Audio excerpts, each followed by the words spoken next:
فأنا ناصح لإخواني بالصدع بالحق تبيض وجوههم. السكوت في مسألة الحزبية يضرها، فاصدع بما تؤمر وأعرض عن المشركين. سلامي على دماج ورجالها والشيخ يحيى ودار العلم يا سعد بانيها. بسم الله الرحمن الرحيم. الحمد لله حمدا كثيرا طيبا مباركا فيه كما يحب ربنا ويرضى. أشهد أن لا إله إلا الله وحده لا شريك له وأشهد أن محمدا عبده ورسوله نبي الله وخليله صلى الله عليه وعلى آله وسلم تسليما مزيدا لا نبي بعده.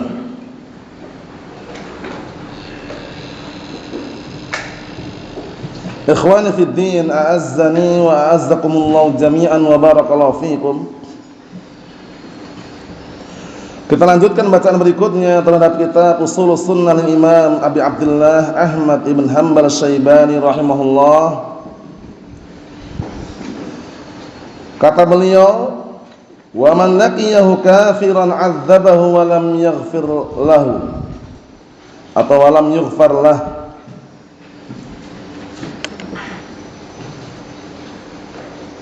Kita ulang dikit apa yang disampaikan oleh Imam Ahmad di sini. Dan barang siapa yang berjumpa pada Allah Subhanahu wa taala dalam keadaan dia kafir, jadi dia sebelum meninggalnya itu tidak bertaubat atau tidak masuk Islam, kafir, baik kafir yang asli maupun kafir yang murtad, maka Allah taala akan mengadabnya dan tidak akan memberikan ampunan padanya. Karena kesyirikan bukan dosa kecil. Kesyirikan adalah dosa yang besar. Sebagaimana hadis yang sahih, hadis Abi Bakrah Nufai bin Harith radhiyallahu anhu, suatu ketika Rasulullah SAW mengatakan, ala ukhbirukum bi akbaril kabair?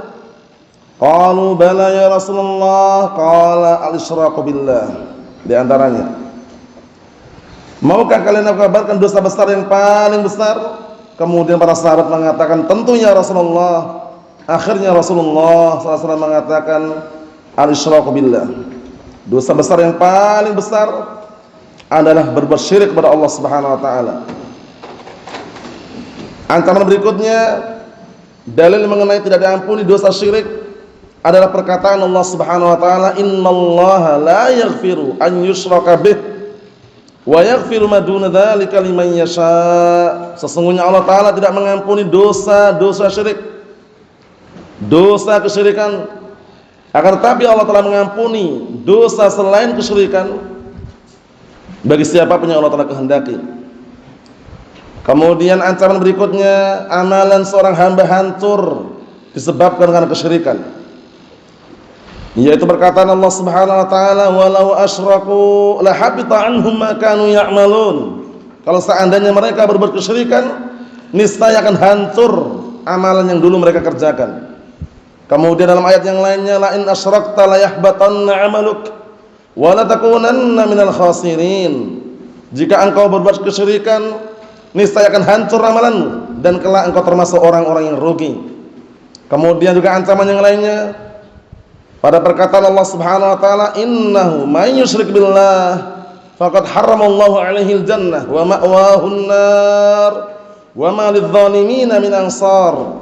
Sesungguhnya barang siapa yang berbuat syirik kepada Allah Subhanahu wa taala, sungguh Allah telah haramkan bagi dia surga dan tempat kembalinya adalah neraka, dan tidak ada seorang penolong pun untuk mereka-mereka. Ikhwani fid din, a'azzani wa a'azzakumullah wa barakallahu fikum. Itu yang disebutkan nih dalam kalam al-Imam Ahmad bin Hanbal Syaibani rahimahullah taala mengenai beberapa poin mengenai hukum orang yang meninggal dunia dalam kondisi belum bertobat dari dosa besar yang dilakukan. Dosa besar yang terakhir yang kita baca inilah dosa besar kesyirikan. Yang berikutnya, Qala al-Imam Abu Abdullah Ahmad ibn Hanbal Syaibani rahimahullah, wa rajmu haqqun 'ala man zana wa qad uhsina. Artinya, dan rajam, hukum rajam itu benar adanya bagi siapa yang berzina dalam keadaan dia sudah menikah. Uhsina ini maksudnya sudah menikah syaratnya. Karena nanti hukumannya lain kalau yang berzina ini masih gadis atau masih perjaka. Hukumannya adalah dicambuk 100 kali cambukan. Tapi kalau rajam ini diperuntukkan untuk yang berzina dalam kondisi dia sudah menikah. Paham? Mau janda atau duda sama hukumannya. Atau yang masih berkeluarga sama hukumannya. Selama sudah menikah, maka hukumannya rajam, itu hukum syariat. Disebutkan para ulama, apa itu ar-rajmu? Ar-rajmu huwa ar-ramyu bil hijarah wa ghairiha hatta yamut. Rajam itu adalah melempari dengan batu dan yang semisalnya hingga dia mati. Jadi dia disuruh berdiri atau jongkok di suatu tempat atau tanam separuh di sebagian mereka, kemudian dilemparin batu hingga dia meninggal dunia. Ini kafarahnya. Sebagaimana kemarin kita lewati, kalau dia sudah mendapatkan hukumannya di dunia, maka dosanya sudah diampuni. Tapi di akhirat nanti, barakallahu fiik, kalau dia belum sempat bertaubat dari perbuatan dosanya, tahta masyiatillah. Adapun kafarahnya di dunia sudah selesai. Karena dia ditegakkan had untuk orang tersebut. Sudah pahami ya? Tapi kalau dia sebelum meninggal dunia sudah taubat dari dosa besar atau yang semisalnya, tentunya diampuni oleh Allah Subhanahu wa taala. Adapun dalam kondisi dia belum ditegakkan padanya had, belum ditegakkan padanya hukuman, kemudian dia mati dalam kondisi yang tahu hanya dia dan Allah Subhanahu wa taala atau yang semisalnya, maka nanti tahta masyiatillah. Jadi sahibul kabirah yang meninggal dalam kondisi belum taubat sebelum meninggalnya, maka hukumannya di akhirat dibawa ke kehendak Allah Subhanahu wa taala. Insya adzabahu wa insya ghafara lahu. Adapun kalau sudah ditegakkan hukumannya di dunia, maka itu kafarahnya. Ditegakkan hukumannya maksudnya tegakkan had. Kalau berzina dirajam, kalau mencuri dipotong tangannya, itu hukumannya adalah sebagai kafarahnya. Kemudian sebutkan di sini barakallahu fikum, kalam al-Imam Ibnu Mundir rahimahullah di dalam kitab Al-Ijma' Ibnu Mundir, ajma'al ulama'u atau ajma'u anna al-marjuma yudawim alaihi rajm hatta yamut. Para ulama tak sepakat bahwasanya orang yang dirajam terus dilemparin batu sampai mati. Jadi jangan dilempar diamkan, lempar biarkan, jangan semuanya melempar biar segera meninggal. Karena biar istilahnya apa barakallahu fiik, tidak terlalu menyiksa yang berlebihan. Memang tersiksa memang, itu hukumannya sudah. Tapi maksudnya dilemparin sampai meninggal. Jangan dibiarkan masih hidup. Bisa dipahami? Ajma'ul ulama annal marjuma yudawim alaihi rajm hatta yamut. Para ulama ijma' sepakat bahwasanya yang dilempar batu tadi, yang dirajam, itu dilemparin batu sampai mati. Paham ya? Naam, itu yang tegakkan had. Kemudian apa makna zina? Karena zina ini kan mungkin ada pertanyaan, zina itu maksudnya bagaimana? Liwat masuk atau tidak liwat? Itu maksudnya laki-laki berhubungan dengan laki-laki, masuk atau tidak? Kita lihat. Wazina huwa fi'lul fahisyah fi qubul aw dubur. Jelas sekarang. Yang namanya zina itu dinilai sebagai perzinaan, perbuatan keji, baik dilakukan pada kubul itu kemaluan depan, ataupun dubur, yaitu kemaluan belakang. Paham ya? Nah, maksudnya baik dari depan atau belakang itu namanya perzinaan. Paham ya? Sehingga kalau dari penjelasan ini para ulama mengkiaskan baik yang laki-laki berhubungan dengan laki-laki, homoseksual atau semisalnya masuk dalam hitungan zina. Paham? Naam. Kemudian disebutkan oleh Imam Ibnu Qudamah rahimahullah, tadi itu ya, itu sebutan Imam Qudamah penjelasannya tadi di dalam kitab Al-Kafi. Wa huwa haramun min kaba'ir dzunub. Yang mana perbuatan zina itu haram, termasuk dosa besar yang besar. Paham ya? Perzinaan. Sebagaimana perkataan Allah Subhanahu wa taala, "Wala taqrabuz zina innahu kana fahisyatan wa sa'a sabila. Jangan kalian mendekati perzinaan, sesungguhnya perbuatan tersebut adalah perbuatan keji dan sejelek-jelek jalan. Artinya apa barakallahu fiik? Mendekati saja dilarang, apalagi berzina. Makanya para ulama mengambil dalil dari ayat yang mulia ini, wajibnya saddud dari'ah, wajibnya menutup pintu semua celah yang bisa menghantarkan kepada perzinaan. Mulai dari chattingan, SMS, teleponan, paham ya, ngobrol yang tidak ada perlunya, ketemu di alun-alun, paham ya, atau yang semisalnya, haram selama itu perempuan ada lawan jenisnya, paham ya, dalam artian perempuan laki-laki bukan mahramnya. Adapun kalau keluarganya lain lagi pembahasannya. Ini kaitannya masalah mendekati perzinaan aja dilarang, apalagi berzina lebih dilarang lagi. Itu pendapat yang kuat, bukan diambil mafhumnya seperti orang-orang ahlul ma'asi, itu kan larangannya mendekati. Kalau berzina nggak dilarang, itu salah paham dan gagal dalam memahami. Saya dipahami. Tapi para ulama menjelaskan larangan ketika al-qurb itu mendekati itu ada dilarang, apalagi al-fi'il perbuatan lebih dilarang lagi. Sehingga semua sarana yang bisa menghantarkan ke sana ke arah perzinaan ditutup serapat mungkin. Paham ya? Nah, baik itu chattingan, SMS, teleponan, paham ya? Kemudian surat-suratan atau yang semisalnya, masuk semua dalam apa? Dalam larangan. Karena al-wasail laha ahkamul maqasid. Yang belajar ilmu kaidah fikihiyah, al-wasail laha ahkamul maqasid. Semua sarana itu, semua media itu memiliki hukum sebagaimana tujuannya. Tujuannya zina haram enggak? Haram. Sehingga sarananya pun yang mengarah pada perzinaan haram. Atau dikenal dengan al-umur bimaqasidiha. Semua perkara tergantung dengan niat dan tujuannya.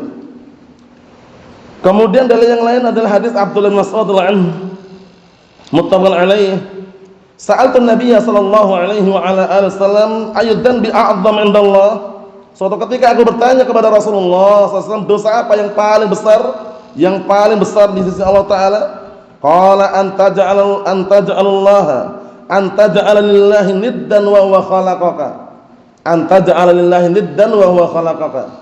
Syirik, yaitu kau menjadikan untuk Allah Ta'ala tandingan dalam keadaan Allah Ta'ala yang menciptakan engkau. Qultu inna dzalikal 'azim. Kemudian aku mengatakan, kata Abdul Mas'ud, sungguh itu perbuatan yang besar. Qultu, aku katakan lagi, tsumma ayyun, kemudian apa lagi? Qala wa an taqtula waladaka khasyata an yat'ama ma'ak. Allahul musta'an. Yaitu engkau membunuh anakmu disebabkan karena khawatir ikut makan bersamamu. Ini bahaya juga ini, enggak boleh.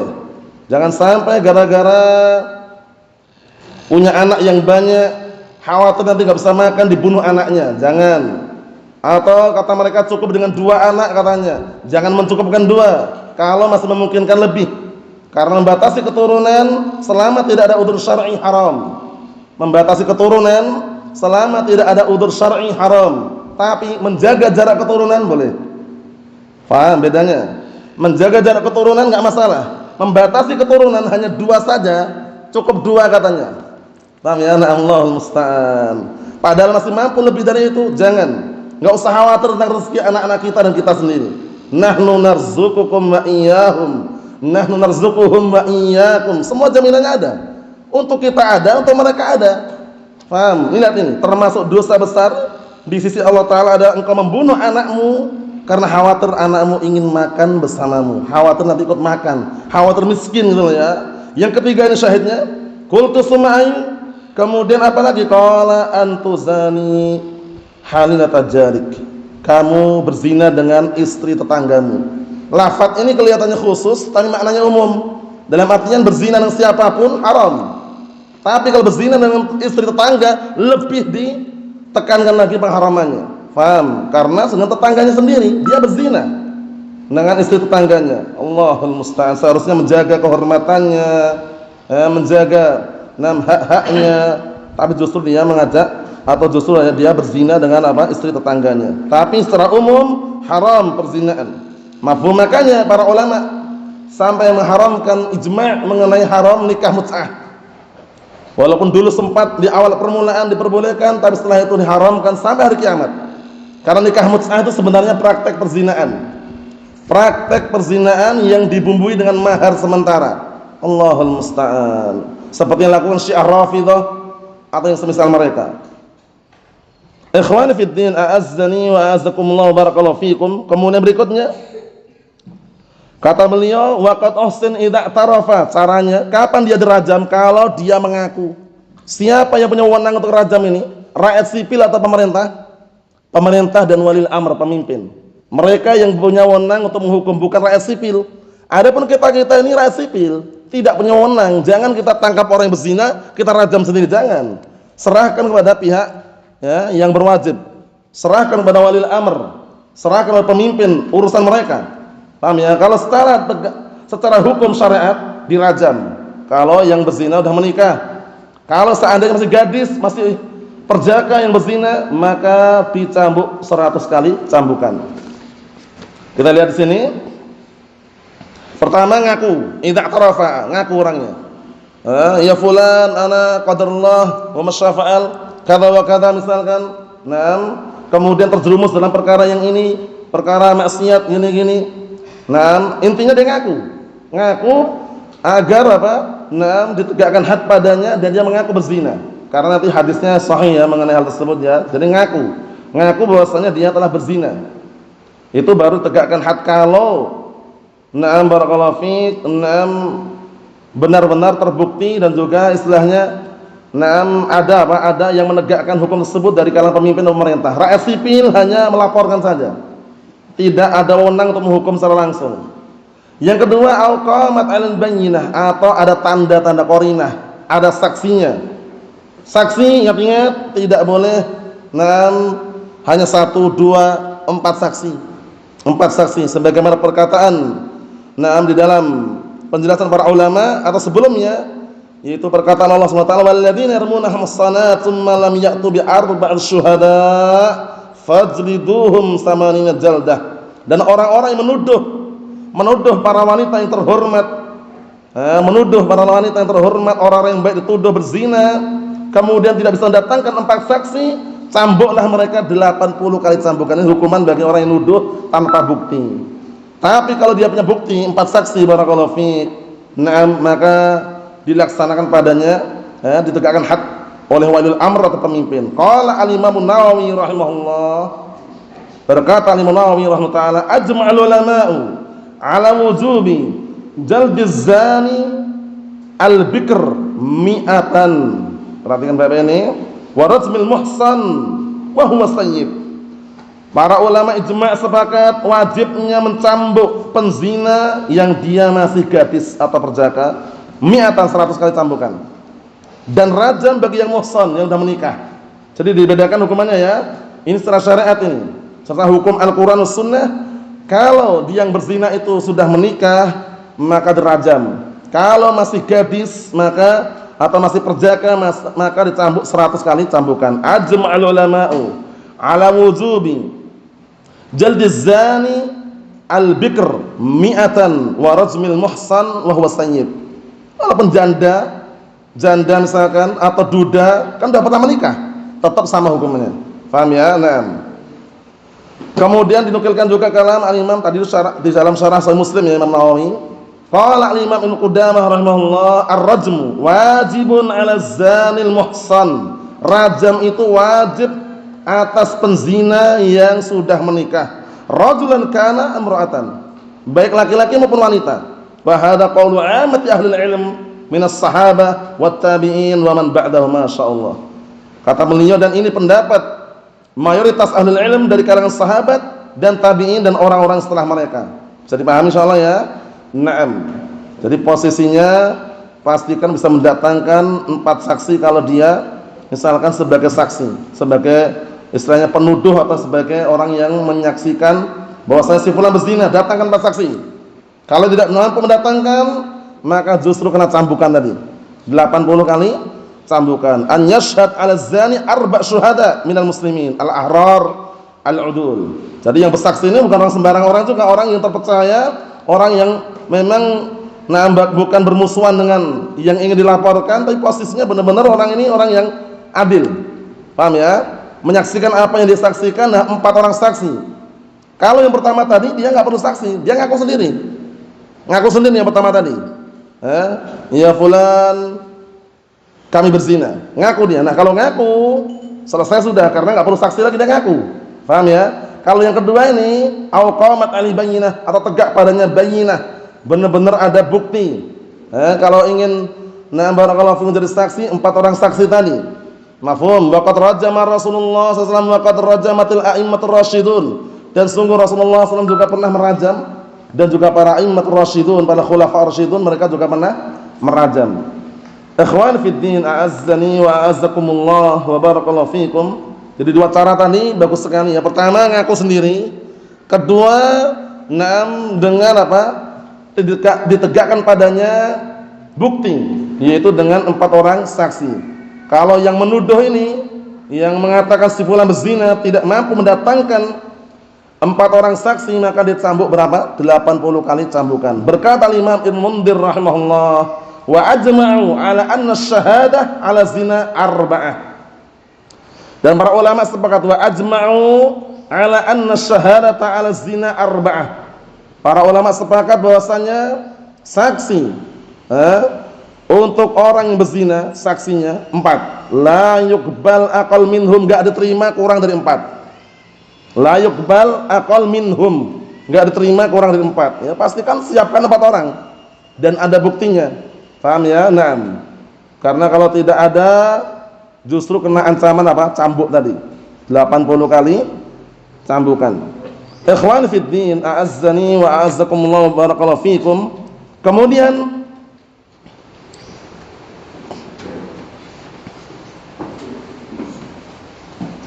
mengenai ayat rajam ini, dulunya ada dalam Al-Quran dulunya, hanya saja dimansukh, dihapus lafadznya, tapi hukumnya masih berlaku. Hukumnya masih berlaku ya. Akan tapi ayatnya dulu dalam Al-Quran, termasuk ada ayat yang diturunkan dalam Al-Quran, hanya dihapus lafadznya, tapi hukumnya berlaku. Yang masyhur, yang ma'ruf, dinukilkan dalam kitab-kitab para ulama adalah lafadz asy-syaikhu wasy-syaikhatu idza zanaya farjumuhuma albattah nakalan minallah wallahu azizul hakim. Asy-syaikhu wasy-syaikhatu idza zanaya farjumuhuma albattah nakalan minallah wallahu azizul hakim. Artinya orang tua, lelaki maupun wanita. Nah, ini yang kritikannya orang tua, syaratnya orang tua. Padahal pendapat yang kuat itu tidak harus tua orangnya. Intinya dah menikah, itu hukumnya rajam kalau dia berzina. Kalau ini lafadznya wasyaikhu wasyaikhatu, orang tua. Orang tua lelaki dan wanita apabila mereka berzina, lempari batu mereka. Paham ya? Nah, sebagai hukuman dari Allah Subhanahu wa taala, dan Allah Taala zat yang maha perkasa dan bijaksana. Syahidnya di sini, dulunya itu yang jadikan contoh para ulama, ada ayat dalam Al-Qur'an dihapus. Lafaz yang masyhur tadi itu, asy-syaikhu wasyaikhatu idza zanaya farjumuhuma albattah nakalan minallah wallahu azizun hakim. Para ulama mengkritik, benar enggak ayatnya ini? Kalau ayatnya ini benar, berarti kan syaratnya harus tua. Syaikhu wasyaikhatan tua. Ya kan? Berarti kalau yang berzina masih muda, sudah menikah enggak dirajam. Itu kritikannya. Cuman ana bilang masyhurnya ayat yang jadikan contoh tadi itu. Wa illa masih ada kritikan mengenai hal tersebut, karena seharusnya umum bagaimana, mau tua atau muda, lelaki maupun wanita, kalau udah menikah kemudian berzina, hukum syariatnya dirajam. Enggak harus nunggu tua. Bisa dipahami? Naam. Itu kesimpulannya. Kemudian dikit lagi, qala al-mu'allifu asmahullah wa man intaqasa ahadan min ashabi Rasulillah sallallahu alaihi wasallam aw abghadahu li hadatsin kana minhu aw dzakara masawi'ahu kana mubtadi'an hatta yataraham alaihim jami'a wa yakuna qalbuhu lahum saliman. Perhatikan baik-baik ini. Ini kaitannya masalah apa ini? Kaitannya masalah larangan mengejek, merendahkan, menghina para sahabat. Kalau yang sebelum-sebelumnya mengenai keutamaan para sahabat. Jadi mengenai rajam tadi itu, antum dah hafal hadisnya ya, hadis riwayat Muslim, hadisnya Abdullah bin Mas'ud, mengenai hukum asalnya mengalirkan darah kaum muslimin, menumpahkan darah kaum muslimin haram kecuali disebabkan karena tiga perkara. Paham ya? La yahillu damu mar'in muslimin illa bi ihda salas. Tidak halal darahnya seorang muslim kecuali disebabkan karena salah satu 3 perkara. As-thayyibuz zani pertama. Orang sudah menikah kemudian berzina. Tahu diapakan? Rajam. Paham ya? Kemudian an-nafsu bin nafsi. Apa an-nafsu bin nafsi itu?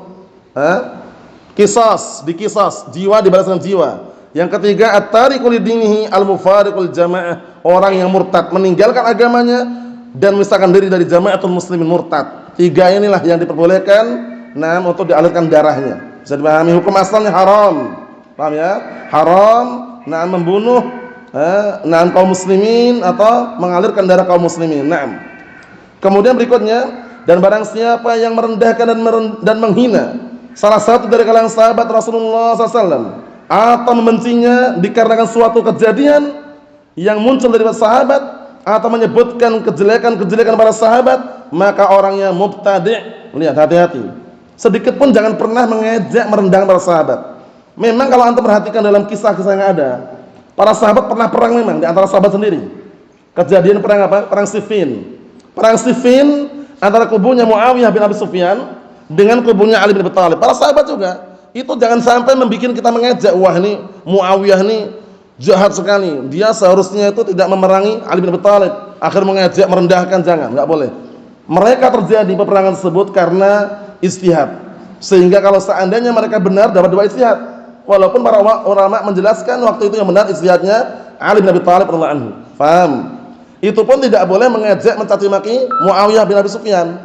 Paham ya? Karena kejadian ini perang fitnah antara kaum muslimin dan mereka para sahabat, dan antum sekalian kita semuanya tahu para sahabat mereka jaminannya semuanya di mana? Surga. Enggak ada istilah kita ngejek, merendahkan, menghina, jangan.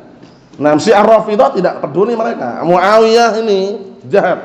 Muawiyah ini seharusnya dibunuh karena dia mengambil alih jabatan Ali bin Abi Thalib, katanya. Allahul musta'an. Jangan.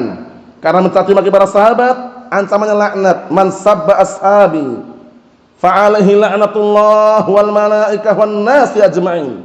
Barang siapa yang mencaci maki para sahabatku, kata Rasulullah SAW, maka dia mendapatkan laknat Allah, laknat para malaikat, dan laknat semua manusia.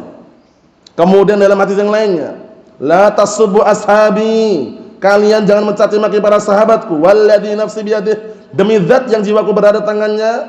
Apa kata Rasulullah SAW? Lau anna ahadan minkum anfaqa misla uhudin daban ma balagha mudda ahadihim wala nasifah. Kalau seandainya salah seorang di antara kalian menginfakkan satu menginfakkan satu gunung emas sebesar gunung Uhud emas, niscaya tidak sebanding dengan dengan amalan mereka, tidak satu mudnya, tidak setengah mudnya. Pahalanya enggak ada apa-apanya dibanding mereka. Mereka paling istilahnya setengah mud atau satu mudnya gini, satu raupan, setengah raupan. Kemudian kita menginfakkan hartanya sebesar gunung Uhud emas, itu enggak ada apa-apanya, enggak ada bandingannya, enggak bisa setara dengan infak mereka. Itulah keutamaan para sahabat. Kemudian apa kata beliau? Dan menyebutkan kejelekan-kejelekannya. Perang satunya, perang apa itu? Perang Jamal. Perang Jamal juga antara para sahabat, antara kubunya Ali bin Abi Thalib dengan pasukannya Aisyah ummul mukminin. Itu juga perang fitnah itu ya, perang fitnah. Jangan sampai gara-gara terjadi kejadian tersebut, tragedi tadi, akhirnya kita mencaci maki, menghina ummul mukminin, walaupun di situ pendapat yang kuat, yang benar juga Ali bin Abi Thalib. Cuman yang namanya ijtihad, para sahabat ini yang benar dapat 2 pahala, yang salah dapat 1 pahala. Tidak ada kita mencaci maki mereka, menghina mereka, merendahkan mereka. Maka orang tersebut yang mencaci maki, menghina, merendahkan tadi mubtadi', sampai dia mau yataraham alaihim jami'an, mendoakan dan menyayangi mereka semuanya. Mendoakan radhiyallahu anhum, ridwanullah alaihim ajma'in, wa yakuna qalbuhu lahum saniman, dan sampai hatinya itu selamat. Maksudnya selamat bagaimana? Selamat dari mencaci maki mereka, selamat dari merendahkan mereka.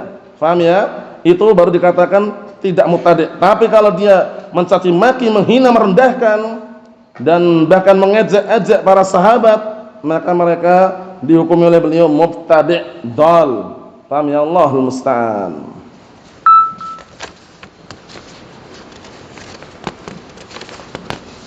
Ikhwani fid din, a'azzani wa a'azzakumullah jami'an, barakallahu fikum. Insyaallah gitu yang kita ambil. Insyaallah 2 kali pertemuan lagi selesai insyaallah taala. Nasallahu as-salamata wal afiyah fid dunya wal akhirah. Walhamdulillahirabbil alamin.